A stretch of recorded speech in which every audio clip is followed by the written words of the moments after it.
The K-Bar and Becker BK2 is one of my favorite knives. Did a video a while back on it. It was a really fun video to shoot. I really like using this knife. It's just really cool. And it's super thick. It's a 1/4 inch thick. It weighs about a pound, or just under a pound actually. It's a little impractical just because it's so heavy, but it remains one of my favorite knives. There's just something about it. I love the way it looks. I think it's one of the nicest looking knives. It just looks pretty basic, you know, but I really like it. It's a great user. But there's a couple things that aren't perfect about it that can be upgraded. So I think I might start a little bit of a mini series upgrading a couple things on this K-Bar. The first is going to be the handles. So the handles on here are just this hard plastic, and they're smooth. A lot of people say they're slippery. Ethan Becker himself says that the handles are smooth, not slippery. And there's a video of him talking about how you could dip your hand in oil and stab the ground and your hand will not come out from the handle because it just fits your hand nicely. And while that can be true, a lot of people just don't like the way that these plastic handles feel. I don't mind it, but it definitely could be better. The contour is really nice. It's a really comfortable knife. So we're going to change the handles from these plastic ones to these K-Bar branded Micarta scales. So these Micarta scales are actually not really that cheap. They cost around 50 bucks for the pair. I think I paid like $47.50 or something. So you're looking at like $23 per handle side, which is a lot of money. So these are Micarta scales. They have some nice texture to them. I'll say one thing, these came with a horrible smell, like a formaldehyde smell on it. Don't know what the deal with that is, just some form of preservative on there. Hopefully that smell goes away. We'll see though. But let's take these handles off. So it's a 5/32. So here's the knife. Here are the old handle scales. You'll notice that they're hollowed out in the middle. We're gonna actually compare the weight too real quick.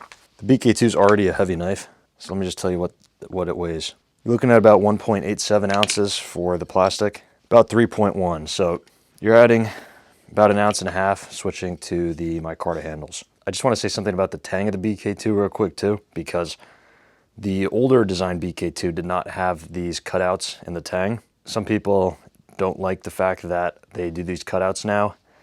It does reduce the weight a little bit, but it does take a small amount of strength away from it. I still would not be worried about it breaking. To people saying that, yeah, it is a weak point. I mean, look at the Tang though. Look how thick and robust that Tang is, even with the cutouts. Realistically, you'd never be breaking this. I looked up the BK2 broken and I found just 2. There's probably more, but just from quickly looking, I found 2 cases of people breaking the BK2 around this area up here. First one was from a guy hitting it with a hammer, with a metal hammer. And the other one was it being thrown over 1,000 times. So those are extreme uses that wouldn't happen under normal use or even abuse. You shouldn't be hitting any knife with a metal hammer. Doesn't really matter. They're all going to break by doing that. And then throwing a knife that isn't designed for throwing is just not a good idea either. So I wouldn't be doing that either. But I mean, looking at that Tang, you're not going to break that thing. Look at that.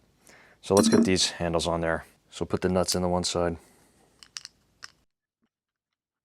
You know, the price of these handles probably made more sense to get them when the knife was like, you could have the knife for 50 bucks or around that price, because the knife being $100 and then these being another $50 makes the knife really expensive at that point. When the knife was like 50 bucks, it made a lot more sense.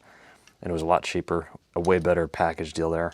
Because now you're spending quite a bit of money. The handles feel like they're in the right spot, so we're just going to tighten them up now. And that's what it looks like now. So it feels nice, feels really nice. I mean, it still feels the same almost in terms of like the contouring. It's pretty similar in terms of the shape of them, but you're just getting much better grip. It feels nicer, like your thumb doesn't slip on it as much. If you are a really big fan of the BK2 and you really like the knife and use it a lot, this is a must upgrade, I think. It's still completely usable with the other handles, but this just makes the knife much nicer. It just improves the feel a ton. This might be a little bit of a series where I upgrade this knife a little bit here and there. First step is the handles here. I'm also thinking about changing out the screws to stainless steel and stripping the coating off as well. I know a lot of people like to put a convex grind on there, but we'll see. But let's just see, before we leave, let's see how it fits in the sheath. Yeah, so snaps in normally. Oh yeah, that's another thing. They make some really nice custom leather sheaths for these. That is definitely something I'll be interested in the future, but I think they're a lot of money. That's the BK2 with the Micarta scales. These scales also fit on all the other large Becker knives, so the BK9, the BK7, the BK3, BK10, all of those knives, these handles will fit on, but that is it on the BK2. So thanks for watching. I'll leave a link to the knife and the handles in the description below. Like the video and subscribe if you want to see some more stuff, potentially about the BK2 in the future. Thanks for watching.